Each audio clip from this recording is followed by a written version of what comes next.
I wanted to be able to go into an office. I didn't want to have to sit in my home office. I wanted to be around real estate professionals. Right. Statistically, you're going to end up being the median of who you surround yourself with. And I wanted that success. Right. I was so hungry for it.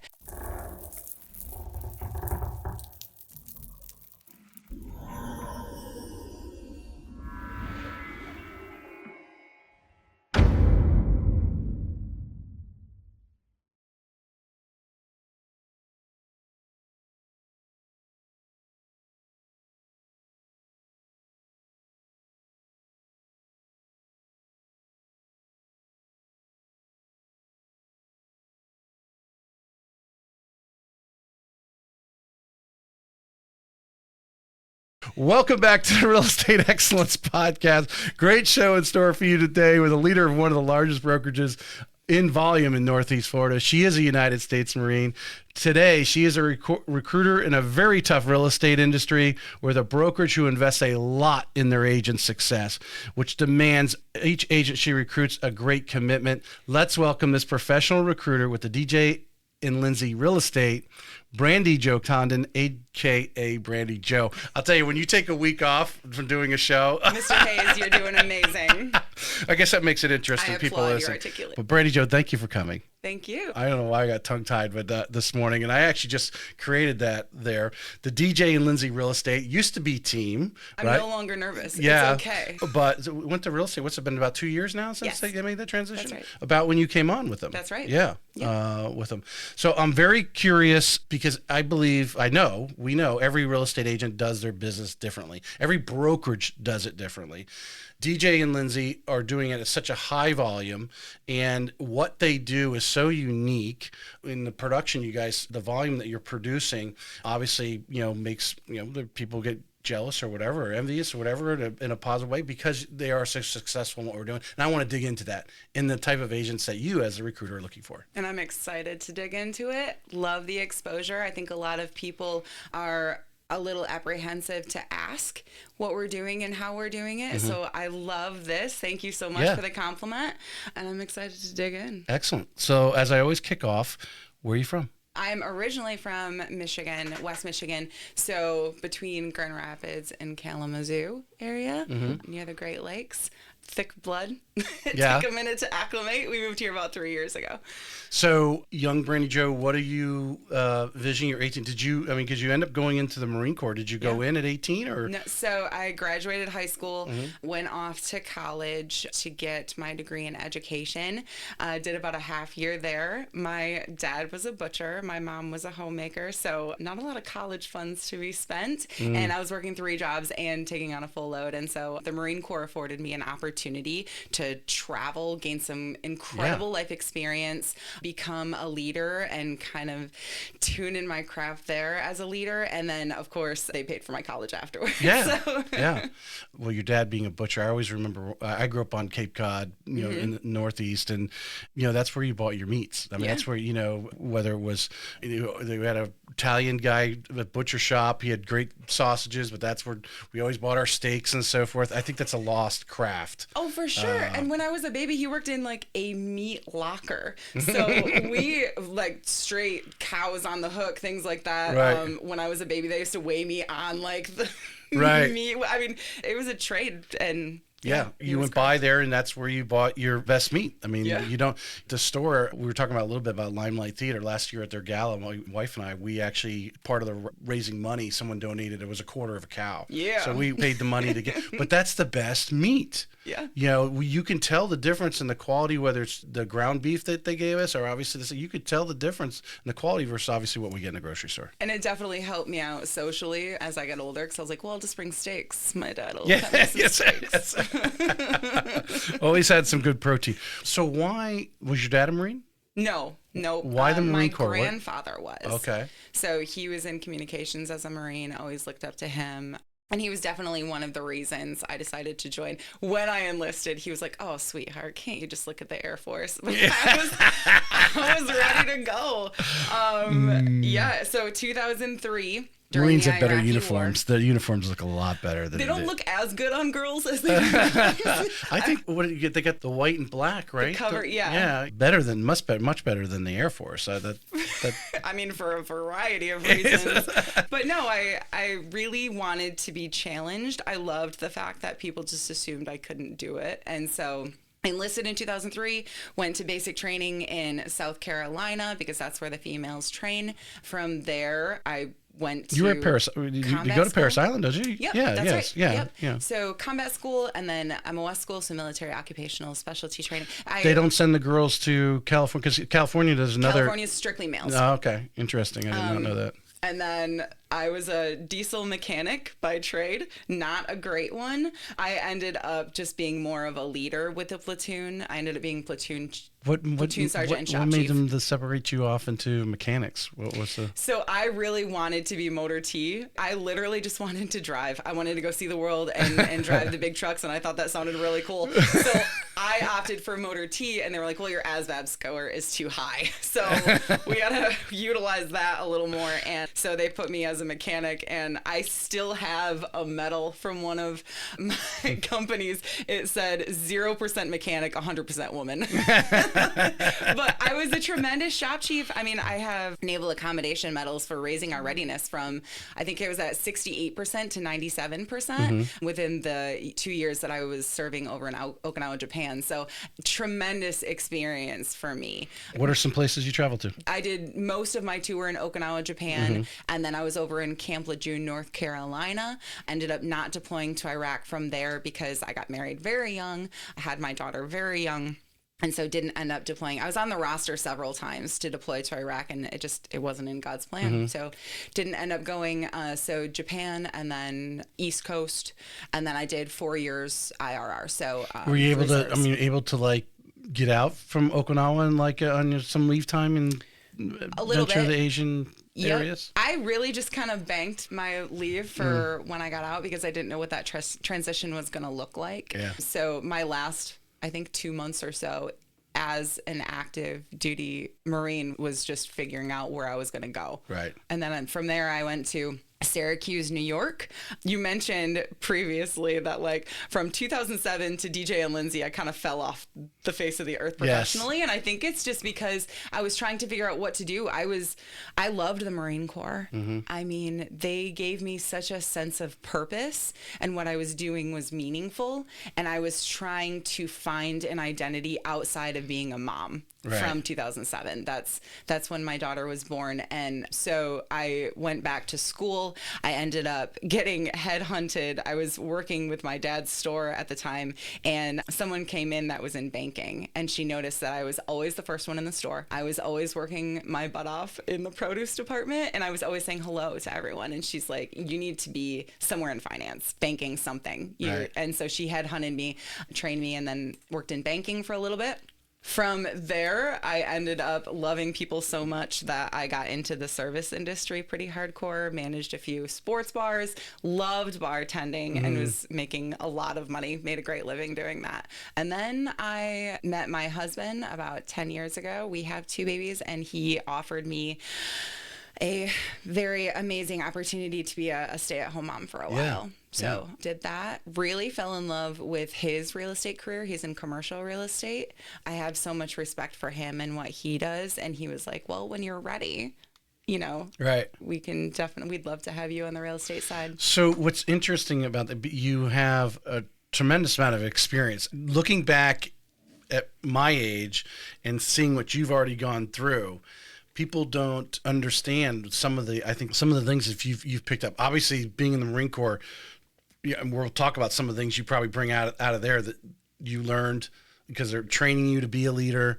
It's all that kind of focus to what you're doing today in understanding and reading people and dealing with people from there. But your experiences, like you said, coming post that, working in the bars and so forth, I know Howard Flashin over Roundtable Realty has on his LinkedIn, if he hasn't removed it, when I interviewed him, he still had when he was waiting tables on there. Yeah. Because he feels that is like a cornerstone or foundation to part of his success is dealing in that. And obviously if you're bartending, if you have not worked in a restaurant, you have not worked, in my opinion. And real estate is such a customer service first career path. We love our service industry people, our people pleasers, the ones that will bend over backwards to do something because someone else wants it. Right. And it's such a satisfying and gratifying thing to be able to do. You have to fight. You fight through. Even you might be having a bad day, but you still got to go out and shine and wait. When you're waiting tables or you're bartending and so forth, you still got to put a smile on, because if you don't, it's going to cost you money. That's right. Right. So you might be having a bad day, but you got to shrug that off because it's game time and you got to go out and, right? I mean, this that's charm has it's an part of alternative life. motive. Yeah. Well, that is the part of the people pleasing. Your reward is your tips, right? That's right. And the same thing in the real estate world is that hopefully that person has a great experience. They're referring you to someone else. That's your tip, right? That's right. I mean, on a sale.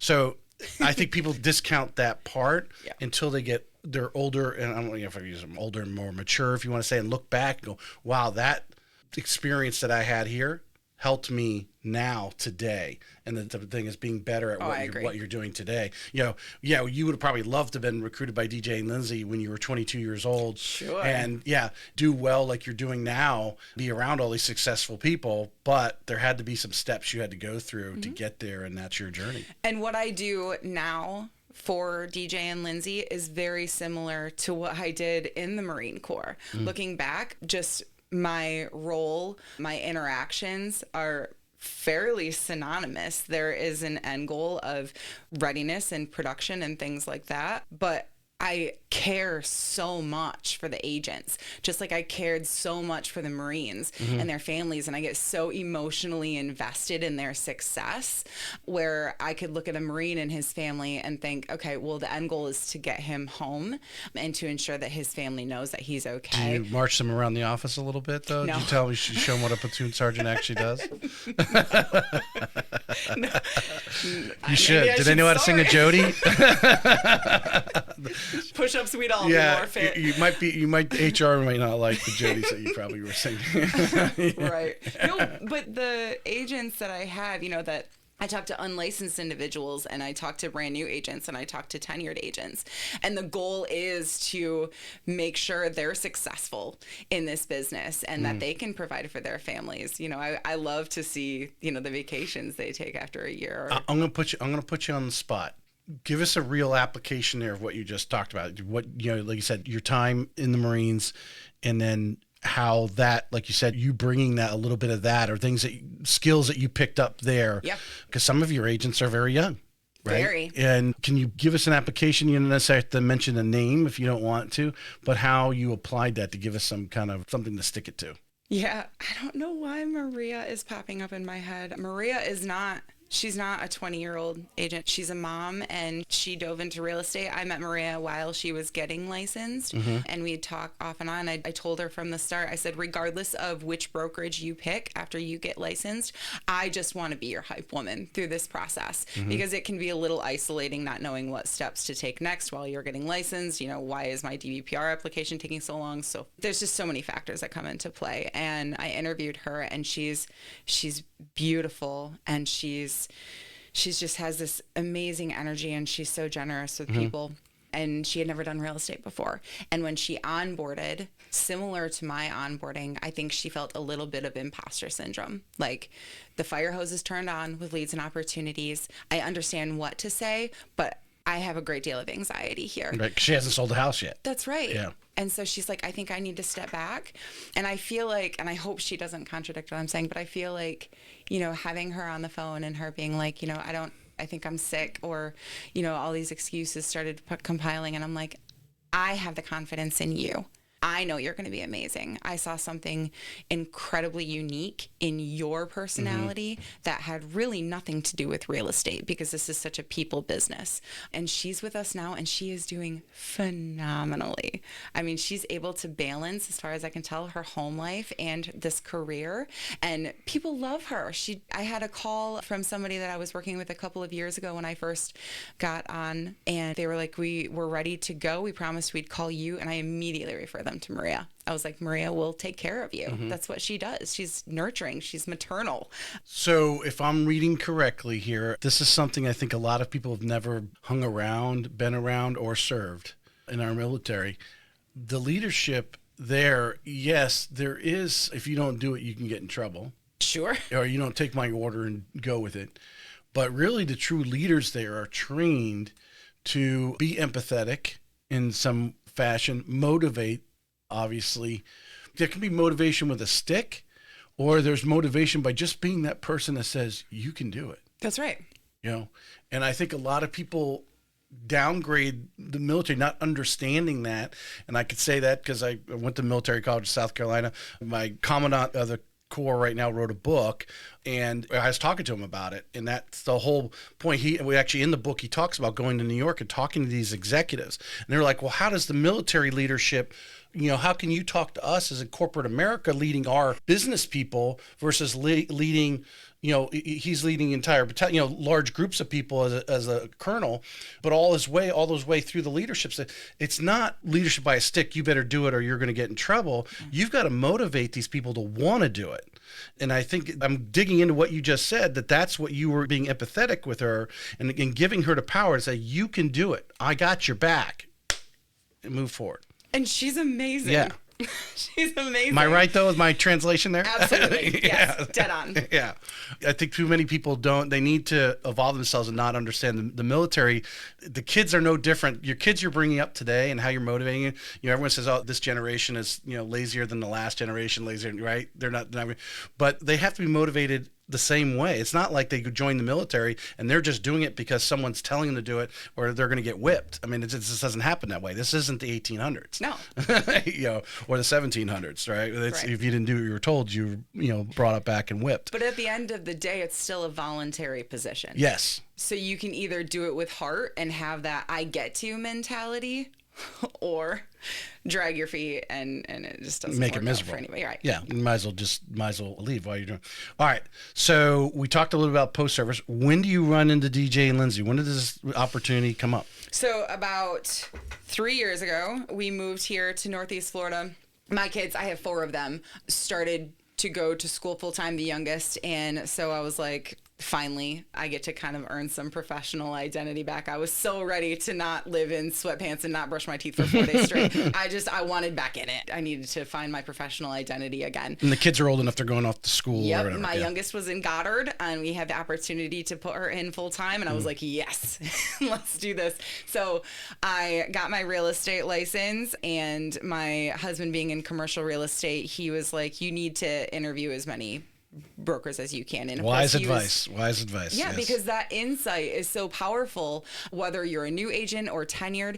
And just like I kind of mentioned before we started this, every brokerage is unique. That's not a lie. Every brokerage out there offers their agents something that's truly unique. And I love that about this business. So I ended up interviewing about 30 different brokerages and teams because I wanted to find my home. And what DJ and Lindsey offered was literally checked every single box I needed. They offered the training I needed because I had never conducted a transaction. Yeah. I had been around real estate. My father-in-law owns a Remax up in Michigan. I had been around that and fell in love with it there. And I wanted the training. I wanted the hands-on mentorship because I learn by doing. And I think a lot of people can empathize with that. Mm-hmm. I didn't want to learn in a classroom. I wanted to learn by doing it with someone that knew especially exactly something what they were doing. So you got to have something to stick it on the wall with. Right. You can be told a lot of different things. Go, yeah, I understand that. But then how do you apply it is a whole other thing. Right. And what do I say and how do I say it? What language do I use? Right. I also wanted opportunities. I'm not a patient person, so I didn't want to have to farm an area. I live in Nocatee, Florida. Like the price Real point estate there agent was capital. very attractive. Right. But everyone I knew, either, you know, their cousin or their wife or their sister, they're all realtors in there too. So, you know, I was looking at all of the factors, and DJ and Lindsey, like I said, they checked every single box I was looking for. I wanted to be able to go into an office. I didn't want to have to sit in my home office. I wanted to be around real estate professionals. Right. Statistically, you're going to end up being the median of who you surround yourself with. And I wanted that success. Right. I was so hungry for it. Met with a few different recruiters, interviewed with, I think I did 3 or 4 different interviews, landed with talking with Brittany Nolan, our managing broker. She absolutely won me over. She is so passionate about this, and she was so honest and transparent about her path in getting into real estate. She's like, I didn't have a why when I started. I don't know. Yeah. You know, Just go with the flow. Yeah. And now she's the I managing remember broker. most of her story from the show that she's on. Yeah. Yeah. She totally won me over, and then set in an onboard day and went from there. So I think this is, you hit on something, because you had some things that you knew that you wanted. Mm-hmm. You visualized yourself as a real estate agent and what needed to be around you. Mm-hmm. Obviously, your past experiences led you up to this vision that you had. Would you agree, because you're interviewing, talking to people all the time, that a lot of them, if they haven't actually, they're brand new, brand spanking new, don't really have any way to have a vision that you had? You visualize yourself going to an office. I want to be able to go to an office. I want to surround myself by other agents, because that's what I'm going to absorb, you know, what they're doing and see what they're doing. The average brand new agent has no ability really to have that vision, do they? That's probably true. I talk to a lot of new agents that have either been like selling sunsetted or HGTV'd. Do you know what I mean? Yeah. They have this desire to manifest success, but what it takes is a lot of work, and there's so many moving parts. And thank goodness there's so many phenomenal competing brokerages in the area that afford them the opportunity to have that support and have what they need. I mean, there's part-time agents, there's full-time agents. Yeah. There, you get your license, and there's literally infinite paths as to how many ways you can use that. Yes. You know what I mean? So, but yes, I had a vision for myself, and I knew it was going to be a ton of work. And my experience right out the gate was phenomenal. I felt so at home. I was so welcomed with open arms. The attention I received from the mentors was not just hands-on, but it was over. I didn't realize how much attention I was going to get right out the gate. And even when there wasn't someone standing right there to help me, all I had to do was stand up and say, how do I say this? And I was surrounded by 6 other agents, you know, that had been successful and had transacted already a, you know, mountain of transactions. And they were like, oh, you should say it this way. Or I remember videoing something and I sent it. And one of the great agents, I love him. He was sitting right across from me. He was like, you probably shouldn't have said that. He's like, not everyone is going to find you funny. And I was like, what? You just kind of learn as you go. Yeah. Well, I think that part of being in the office, and in the sense you're describing, you know, cubes where you guys you're on your phones, you're making your prospecting calls or whatever.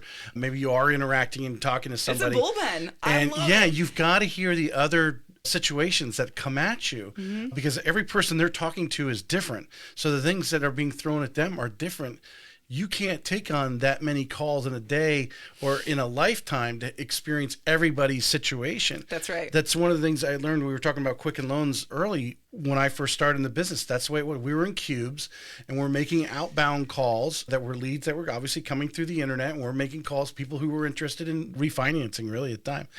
And overcoming objections, how to, you know, deal with everybody. You're looking at someone's financials when you pull up their credit report. Man, how do I need, whether it's how I structured the loan, or, and then obviously how to present it to this particular person. When we would role play, how to, okay, because when we first got trained, it was a 2-call thing. We got their credit report and everything. Say, okay, let me call you back and I'll present it. Well, some of this situation, a lot of times we were doing in 2006 and 7 was consolidating a lot of debt, which I think is coming up here soon when rates drop because debt is so high. But hey, I can pay off this credit card. We can use your equity. That's going to save you $1,500 a month in your monthly output. It's going to, those are the type of things that'll change someone's life. And you have to hear of other situations, in this case, loan officers, but in your case, the real estate agents, of the buzz around you, and be able to stand up and say, hey, how should I present this? How should I say this? So I remember one of the most influential things in my business when I first started, because in my first 90 days, I had a mountain of executed contracts, but I remember like in my first couple of weeks, and thank goodness for DJ and Lindsey, they've literally reverse engineered how we do business. And it's all the way down to how many conversations are you having a day? Because this is a people business, right? So I was looking at that goal as being the end product. How many conversations can I have a day? And I remember the coaching, you're not being very intentional with your conversations.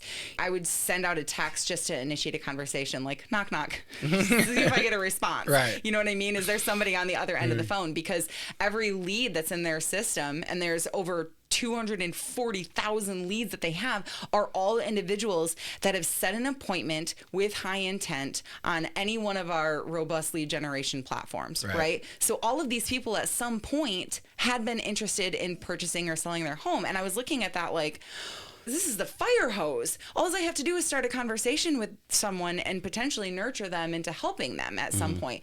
And so I was having these just off the wall conversations, and how I was initiating those conversations was way off. And some of that coaching that I received right out the gate was so beneficial. Like, okay, yes, you can have a conversation, but how intentional are you being about actually helping someone with their real estate needs, right? I loved that, having that on-site in real time coach right there. The value of having so many pitches thrown at you on a regular basis, you can start to tweak how you're, what you're doing, right? Sure. When you're an agent, to me, I think it's, I don't know how I want to describe it, but it's someone coming into the business that doesn't have this huge influence, a great sphere or something where they can start getting business right away because they're already respected in the community. And, oh, you're doing real estate? Well, you're really good at that. You're probably going to be good at that. So I'm going to give you my real estate. But getting started, and then if you've never really been in sales or understood the psychology of sales, you need opportunities to practice. Yes. You can role play a lot, which helps to a point. I hated that. It's not the same. Yeah, to actually talk to real live people. Now, it costs companies a lot of money to throw those people in front of you, but hopefully you're turning more, into sales than not, right? To make it profitable. But there's a huge benefit to that in your ramp up to success. Mm-hmm. Yeah. No, I agree. Yeah. All right. So did we actually get to how you came here? How did you actually run into DJ and Lindsey? Just by popping around and interviewing the different brokerages? Because I think that's where Google. Google. So actually, you called them? My husband had Googled because I was interviewing with all of the big box brokerages. I hadn't started really diving into teams yet because I didn't know where to look. And so my husband went on Google and started looking at reviews. And he was like, bro, look at the numbers here. He was like, you need to make a point of at least get on this wave, right? Get on this wave of, when you see a large, Because we're married, so I didn't want him to teach me anything. I already know whatever he's going to say. You have one of those relationships too? He's like, you need somebody that you respect enough to coach you. Right. I mean, he's like, check them out. So that's literally how I came across them. I started watching their podcast, started watching Todd and how he was handling the agents, listening to what DJ and Lindsey had to say, and they're real people.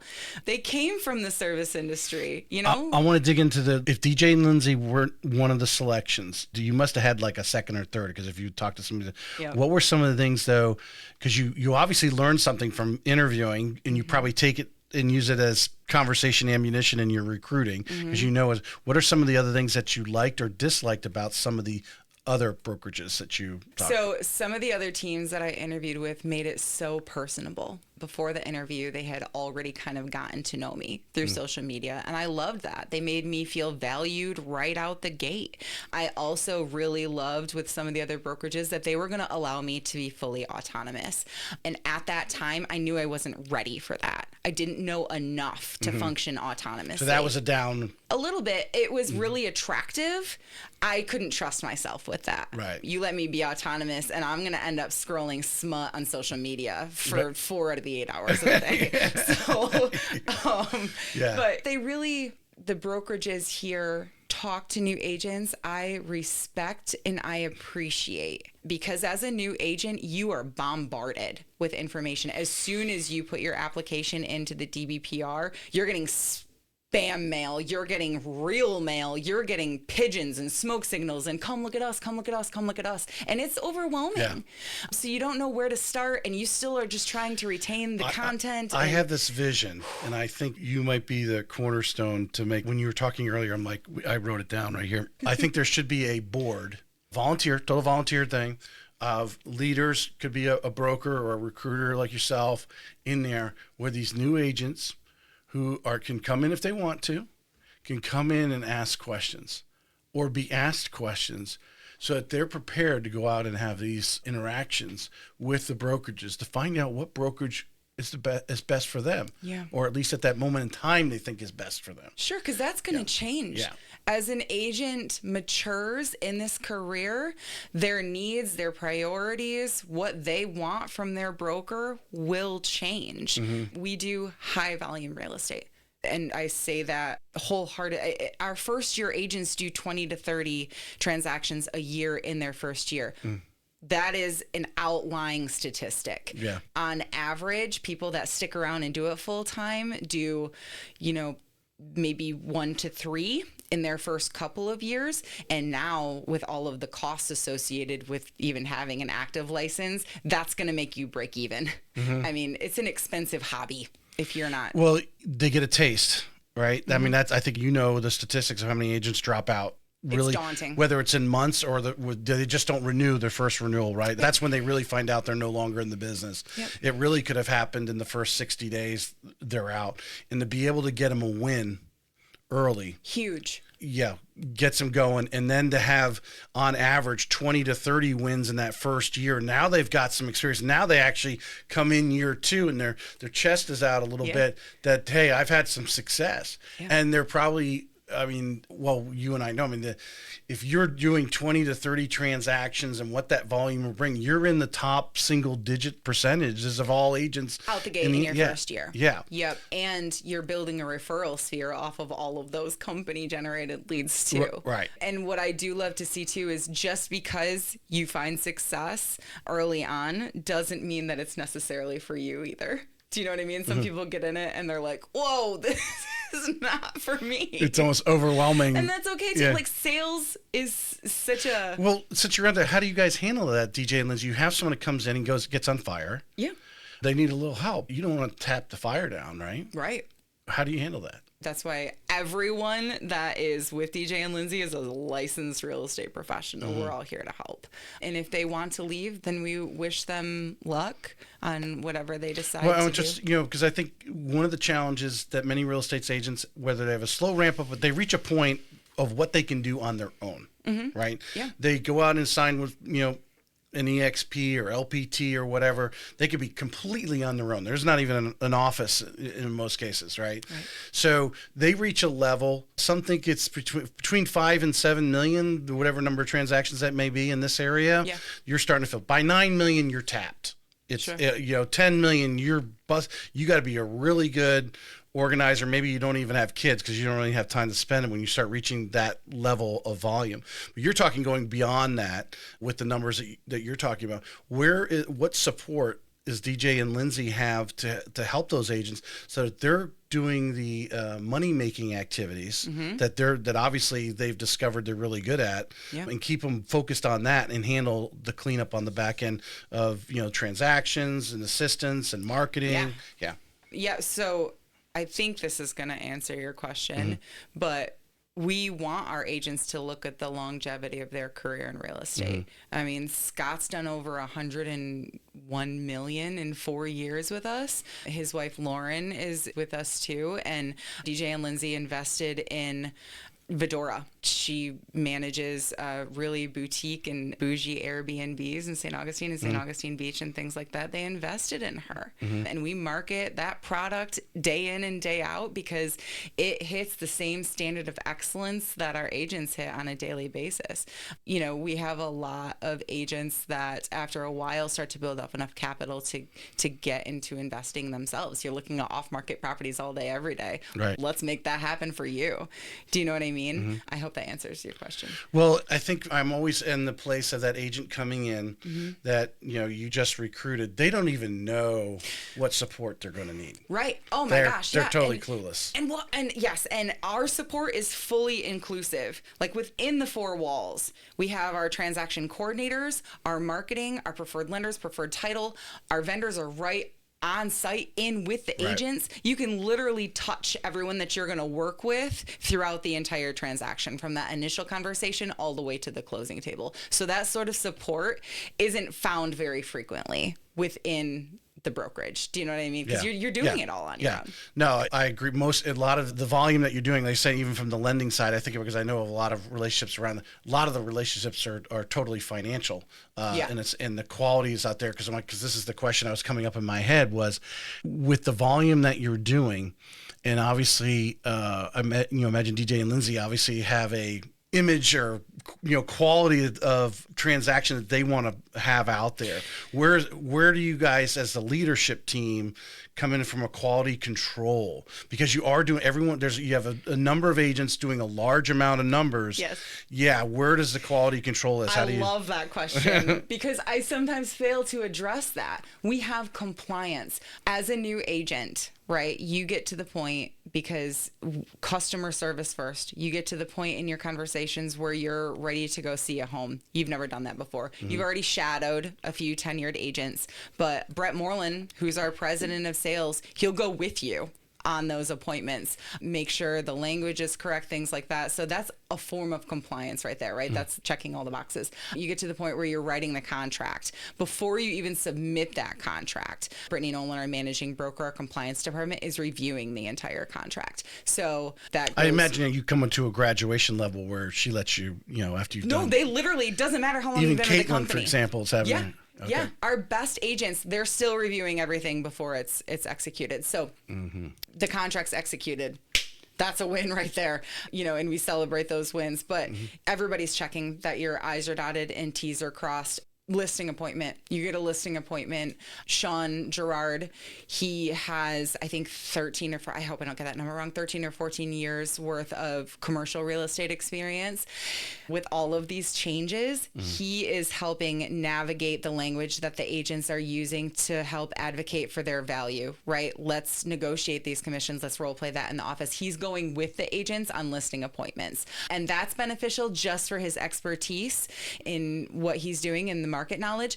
It's also beneficial from a psychological standpoint, especially for the women in the office. If you look at the statistics of how people, the psychology of the transaction, people prefer to shop for a home with a woman and they prefer a man at the closing table. You walk into a listing, you walk into a listing appointment and you have a man and a woman, you fulfill that entire dynamic. Right. Well, that's why I think there's some great couples. There is some non-related male and female, but there are some great couples that are doing really well. And that's why they're not missing with their listing. We have over 100 listings right now with our team, and they're not missing. And I love that because we are not a discount brokerage. So, we're not cheap. Did you guys create your own buyer broker agreement with this whole Yep. Okay. So our legal team has been on that for months, I think 4 or 5 months now. We have it down to a one-pager, super easy to read.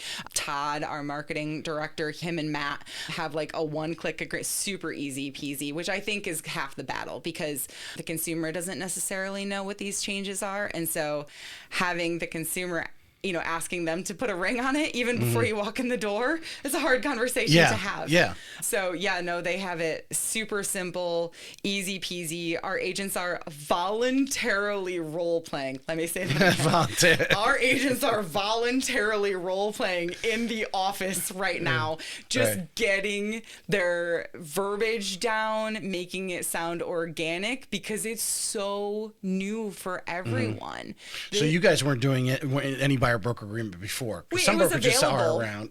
But now it's mandatory, right? So having the confidence to say, I need this from you, I need commitment from you right out the gate, that's a hard thing to ask, Excuse me, on the way to dinner, I'm going to need a ring. You know what I mean? That's a hard thing to ask. So I was in my office the other day talking to agents and I heard a thud on my door. I opened it and two of the guys, Jason and Joshua, I consider dear friends at this point. They were just throwing the ball back and forth and they had a script and they started with the script and they practiced the script over and over and over until they had the script memorized, and then they started tweaking it. Oh, you should say this. Oh, you should say that. And I just want to reiterate that this was voluntary. Yeah. I would never, ever day-to-day be like, made you proud. I feel like role-playing. No, but they're really honing in on their craft and how to represent the buyer and seller to the best of their ability. And they want to be the best. And I love them. And they're preparing you, when you generally role play, you're preparing for, that challenging customer, right? That's going to come at you. I think any customer that, for the most part, who mentions it today is just mentioned because I saw it in the headlines and wants to see how you're going to react to it. Sure. And obviously, and I mean, this is my opinion, but being in sales my entire life and being in a call center for the first 12 years of my mortgage career and just, dealing with the head and, calls were recorded, we were getting coached, we role played, all this type of stuff that, you do in sales. A lot of times I just want to see how you're going to react to it. Sure. It's not really, and so if you're just prepared to come out and say, oh yeah, this is the new agreement and this is what it means, boom, boom, boom. Just like your contract, you should be able to read upside down. You should be able to turn that buyer broker agreement and say, yeah, this is what this means, blah, blah, blah. I just need you to sign right there.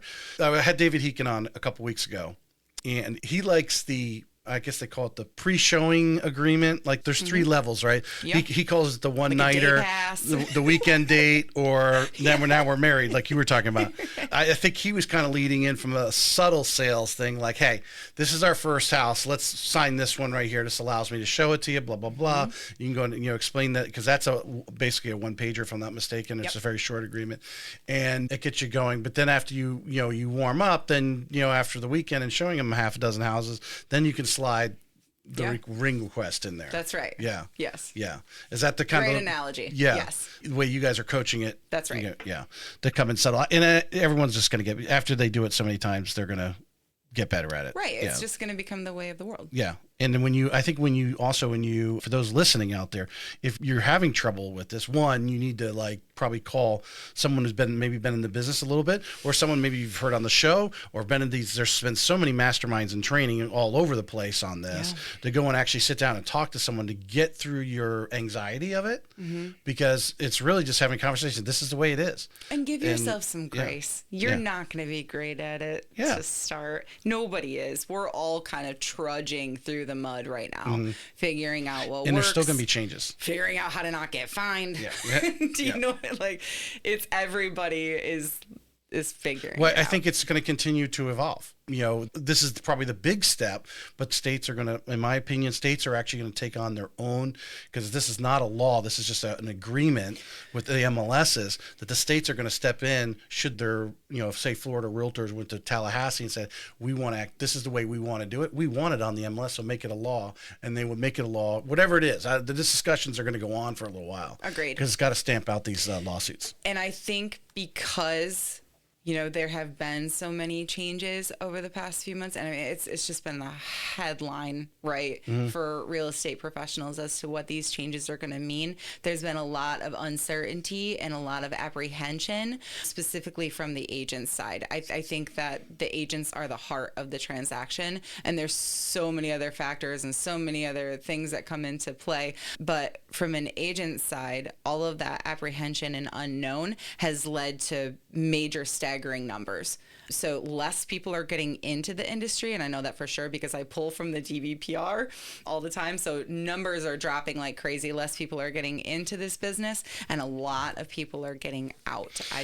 So you expand on that a little bit. Yep. Well, we live in such a great area right now, considering because our area is still in demand. We still have buyers. This is exactly where to be for real estate. In the country, Florida is the #1 state for real estate. And as a trade, real estate is the most lucrative. So this is exactly where you want to be in this industry. But 25% of the real estate professionals that I'm talking to on a daily basis are letting their license go to an inactive status. What are some of the things they're telling you? What are they saying?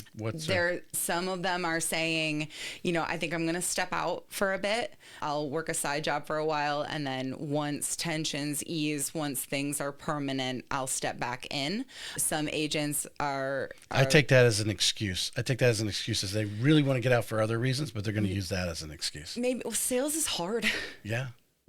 A lot of agents are like, well, I'm only doing real estate part-time. It doesn't make sense for me to maintain my license. I'm stepping out. A lot of agents are like, I know that I can't compete. Representation as a whole for buyers and sellers is going to become just better. Yeah. Right. And it's going to benefit everyone. The ones that stay, the agents that stay in the business, their craft is going to become incredibly refined. Yeah. They're going to be very good at what they do. We talk a lot, and I've talked to a lot of people on the show, obviously, what value you bring to the table. Yeah. In this case, what value does a real estate agent bring to their buyer or seller? So the seller, you go to sell, hey, this is what I'm going to do. I'm going to do pictures. I'm going to do, all the things, we're going to stage, whatever it is that that house needs to get it ready to sell. That's your pitch because the seller can see that. They can understand that. From a buyer side, the buyer, that's the stereotypical, you're just a door opener. Sure. Until you're able to express to them the value and obviously get them to sign this buyer broker agreement so you can go start showing them houses. You have to show them value before they'll ink. Now, you may already have value because you were referred. So the person who referred you may have already give you credibility. So they're ready to sign and don't really matter. But if this person's shopping who they want to represent them, calling from out of state, which I met, because you guys do a lot of, from your different, a lot of out of state buyers and so forth, you've got to be able to express this value. And in a lot of cases, you got to do some of this over the phone, or I know agents, there's some really good agents they like to go to the Zoom or FaceTime, if you want to call it, to actually, so there is a face-to-face interaction, even though they may be 1,500 miles away, to build that relationship.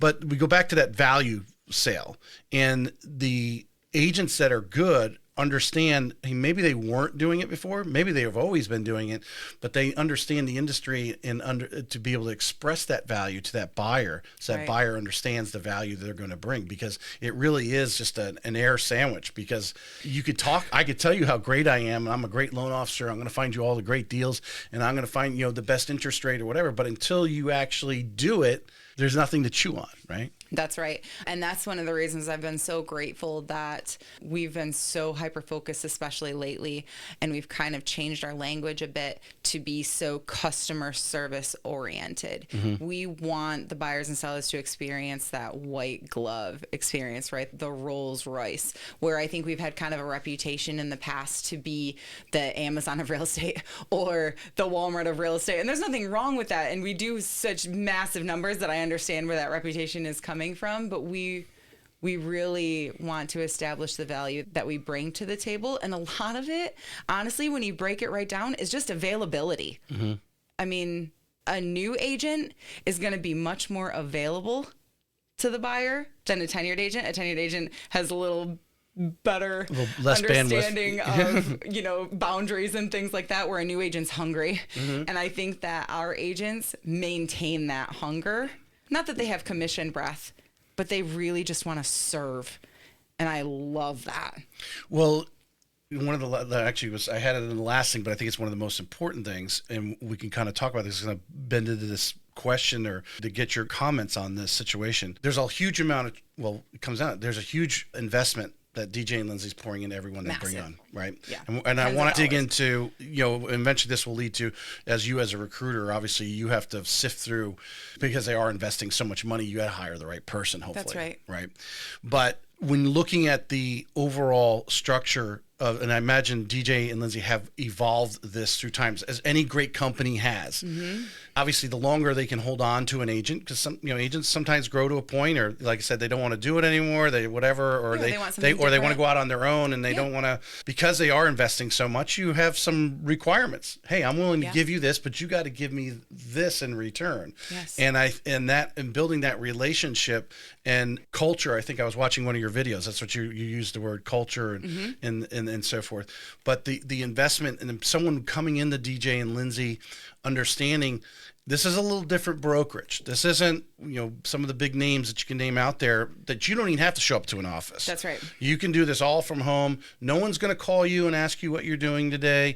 No one's going to say, hey, do you want to role play, or have you gone to this training? That's all on you. Mm-hmm. You're setting up the structure, which I think that's where the Marine Corps comes in. You like the structure. Oh, I love it. Eat it up. Yeah. Because the structure has produced fruit. And I think for the right people like myself and like my children, structure makes you happy. It gives you the warm and fuzzies. Do you know what I mean? So our agents are coming in at 9 a.m. Monday through Friday. Mm-hmm. We have a morning meeting we kick off. It's usually led by, someone like one of our loan officers, or DJ, or Brett Moreland, or sometimes Sean will step in, and we talk about the market, and we talk about what we're going to talk about today, and we get ourselves on the right foot for the day. From there, the agents prospect, and they make connections with the people that are in their system. They ensure that their CRM is clean, that they're not missing any to-dos or campaigns or things like that. For a long time, we're recruiting really big numbers, because we were like, we can take it. We can take big numbers because we have all of these leads to give them. We constantly see inbound leads. Our agents are setting, 10 appointments a week on shift and things like that. So we can take big numbers. I myself, in my first year in this position, brought on over 130 agents and big numbers. When these changes started coming down the line, and I really respect DJ and Lindsey for this, is they were looking around the corner.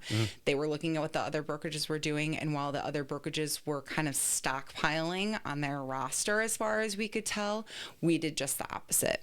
We started being very limiting to how many agents we were bringing on, and we got very fit. We started focusing on the professionality of our agents, the language in which they were conveying what we're doing, things like that. We started doing a lot of objection handling and role playing, and much fewer numbers. I think in the past few months, I've brought on 4 to 6 agents, and they are the very best. We've brought on the very best, and it wasn't my buyer, but there was a buyer in for our closing last week, and they complimented us specifically. They were like, I'm an investor. I close on a lot of properties, but you guys have a look in here. And it's not necessarily that you have to be suited and booted every day, but we are professionals, and we've really honed in on that. Well, I guess the picture I want to paint, and I admire what DJ and Lindsey are doing, because that's why I want that quality control. Because when you're looking at a successful corporation, and we can name some companies, through the years that people always admire, right? They're American icons and so forth. The way they're running real estate, there's some agents that come into the business and they're actually more worried about their free time than they are actually making money, and never make any money, right? And then they're out completely.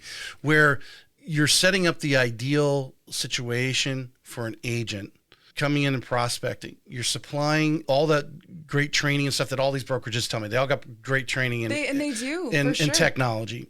That we'll take that off the board. It's the other stuff I think that makes the difference. Yep. In what you're telling me is obviously retention is probably obviously one of your biggest thing. You're not only recruiting, but you want to retain. Every broker should be worried about that. But you have to pour in value, and then because these agents are feeling success, you're creating this. I call it a machine. I call it the DJ and Lindsey machine, because that's how I describe it. Because I think they've created a really fine-tuned machine. It seems you're always tweaking, like you're telling me. The times have changed, so now we're very picky on who we're hiring. Where maybe 2 years ago we were just trying to bring on as many people. We opened the floodgates 2 years ago. Yeah, that's how I got in. And it made the engine not efficient. It's not as efficient as it is probably today. The agents that are coming on right now are getting so much attention. So much attention. Talia, I hope she doesn't mind if I bring her up. Talia came on about 3 months ago. I found her on a Facebook chat thing talking about how she was interested in getting into real estate. She had some sales experience. She's a single mom and she's already had a couple closings in her first few months, and she's got a mountain of executed contracts, and that girl can work. She comes in, every conversation I hear her have has great intention, and she was, for me, such a shoo-in. I mean, I had gotten to know her, like I said, I found her on Facebook, but she just had a drive about her. She had that fire in her belly, and I'm like, oh yeah, I can't wait to see what she does here. And she's impressed us every day, and I knew she would. There was never anything but confidence coming from me about her, and I love seeing her work. That's what we want, is that fire in your belly. Residential real estate is such an emotional transaction. Do you know what I mean? Like, us as agents, we end up being therapists. We end up being friends. And I love saying that we end up being friends because a client is so much more likely to become your friend than a friend is to be a client. And we make friends. Very well said. That was very well said. So that true. might, maybe AI will pull that as a reel. You guys can cut that. We'll see. That's a really good one, actually. All right, so you're being a little more, we'll just say, selective. That's the word. You're being a little more selective. So from your job as the recruiter, what are you reaching out and trying to you find some people? Like you said, as soon as someone goes on and applies for their license, I try to get a hold of. You're already reaching out and contacting them. Are you doing some background social media? Are you Absolutely. Every time trolling? I usually get to know them and what I want to kind of touch on. And I'm sure you did the same thing before I got here, right? Well, yeah, I do that for everybody. I mean, absolutely, because you want to know who you're talking to.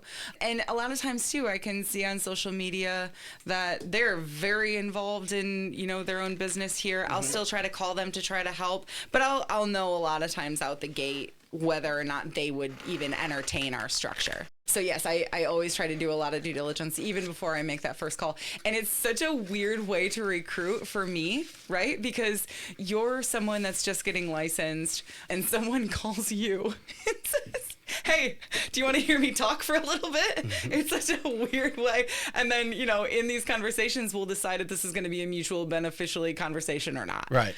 This is a weird way to recruit, but that's... Have you looked on someone's social media and says, I'm not going to call them? No. Sometimes if I see that they don't have social media, I get real intrigued and I call them. I always try to call anyway. Right. Because who knows who's going to be on the other end of the conversation. And we do so much real estate here in Northeast Florida that we're going to end up working together. So in the least, I want to at least have rapport with every single real estate professional out there right now, because we're going to end up working together eventually. Right. So if I can already put, a little confidence in the back of their mind that we're going to work well together, then that's going to help. So, I mean, think of some conversations you've had the last couple of years. I actually put on here, what do you look for? Then what is a turnoff? What is something that, like, their past job history, maybe they waited tables, is that a turn on? Oh, like, that's absolutely a turn on. Yeah. Anybody that's had a lot of sales experience. We have great success with people that have come from like auto sales, service industry, just people. A big turn off for me is when I hear someone say, I don't really like people. I don't like being around people. I'm like, it's amazing someone would say that, actually, in any interview, but people do. Yeah, people are honest, and I appreciate that. And I'm like, well, why real estate? Do you hate people? What are you doing? That's probably my biggest turn off on the phone, is when people are like, I don't really like people. Or if I call them and they're immediately rude, because they don't understand my intention.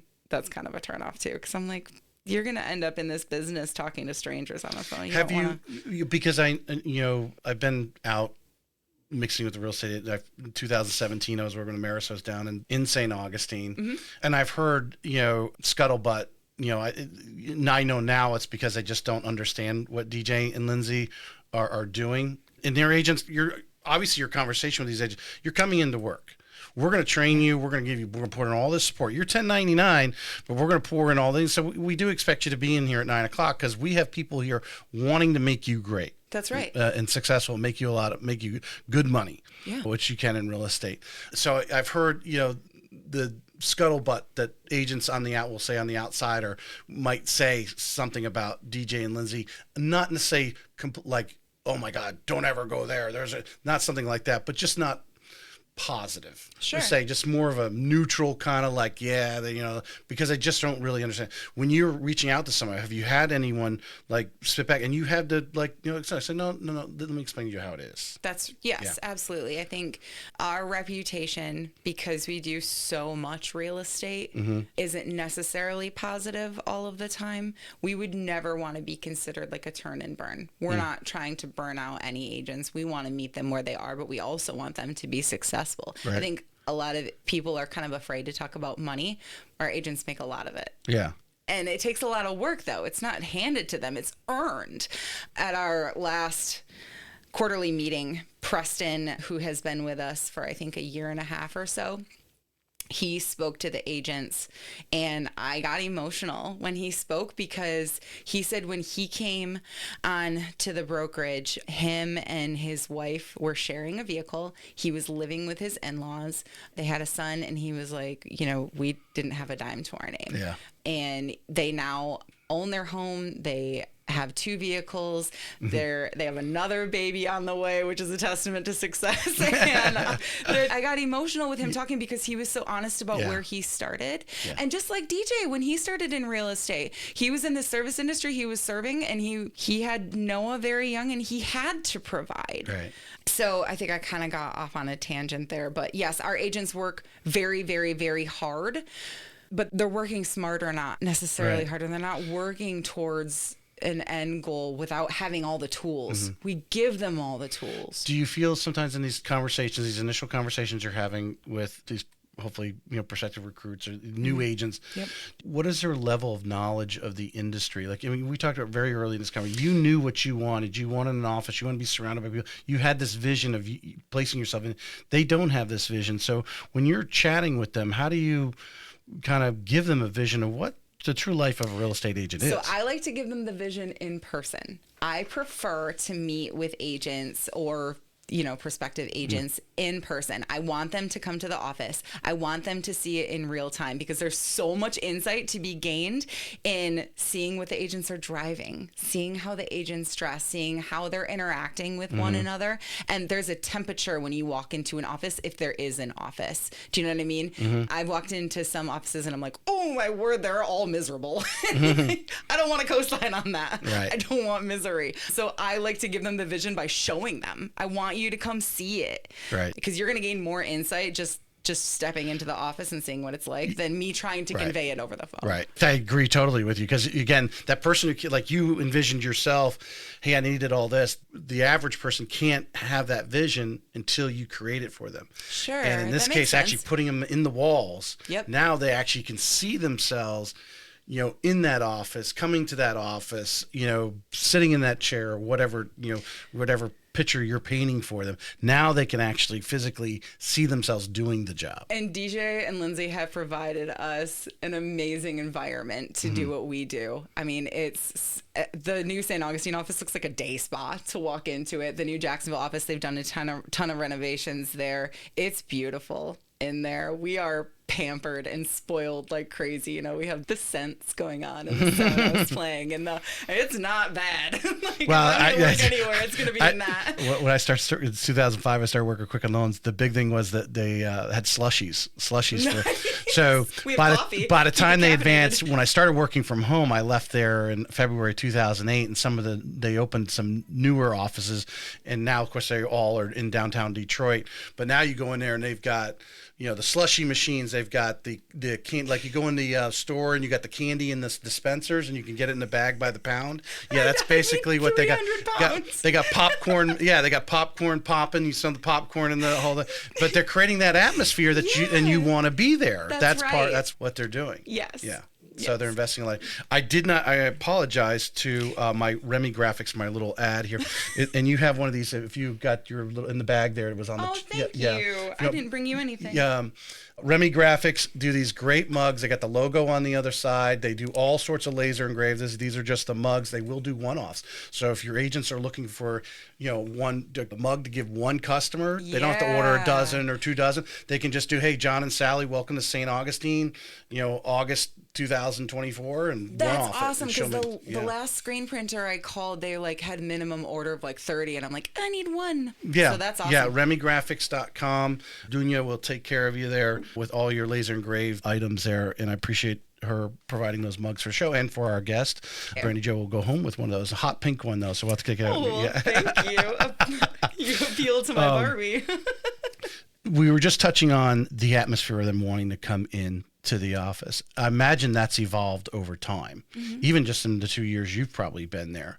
What are some of the things that, I mean, do you take feedback from the agents, or what makes it more comfortable? I guess when I'm eventually leading up to, and my final question is, eventually, let's say like Caitlin, let's take her. She's been there a number of years. I forget what it is.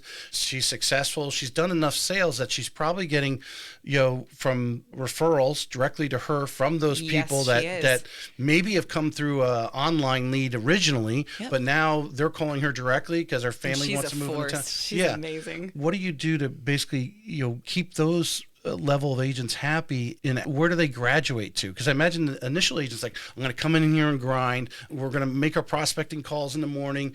Now they're doing 20 or 30 deals a year in advancing, and they're like, I see that agent over there at Keller Williams, and they're surfing this morning. Yeah, they're surfing this morning or whatever, or they're going to a fun training at Landmark and having a free. What is the graduation?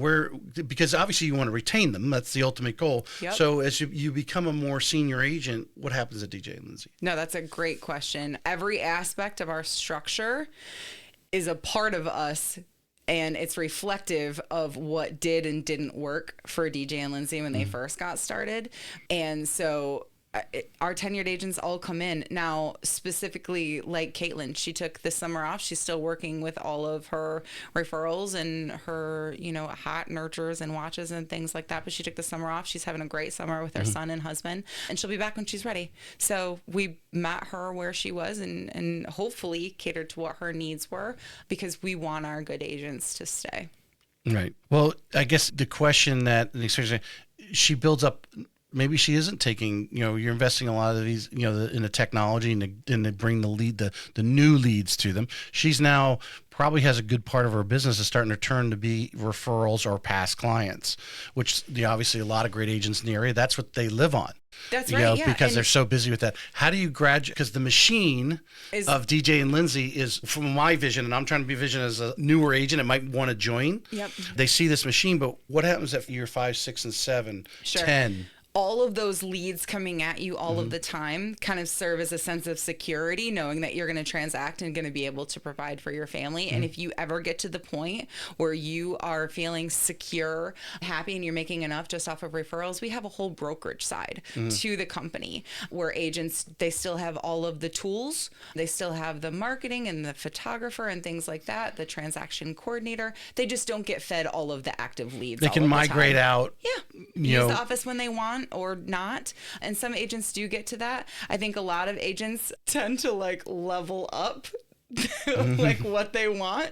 I don't see a lot of agents say, I think I'm good on my referrals and what I have. I just want the support and no fresh leads. Most agents are like, give me more. Do you know what I mean? They get hungry for more. Well, and they're able to take more because the back office stuff. Because I think a lot of agents, what happens is slows them down. They never produce as much as they really could. Right. Because they got other stuff that they're good at, but there's people that are just as good at it, can do it probably 3 times faster because that's all they do all day is do the back office stuff. All of this stuff. Yeah, no, our transaction coordinators are hunting down the binder deposits. They're scheduling the inspections. They're running the addendums, which is so time consuming right there. Yeah. Our marketing department is taking care of the print and the signage and the lock boxes and the professional photography and the drone work. And you know what I mean? There's so many moving parts. And especially as a new agent, it is overwhelming to realize how much goes into an actual transaction when at the core, at a high quality. At a high quality. Yeah. Absolutely. Thank you for noting that. At the core, right? The heartbeat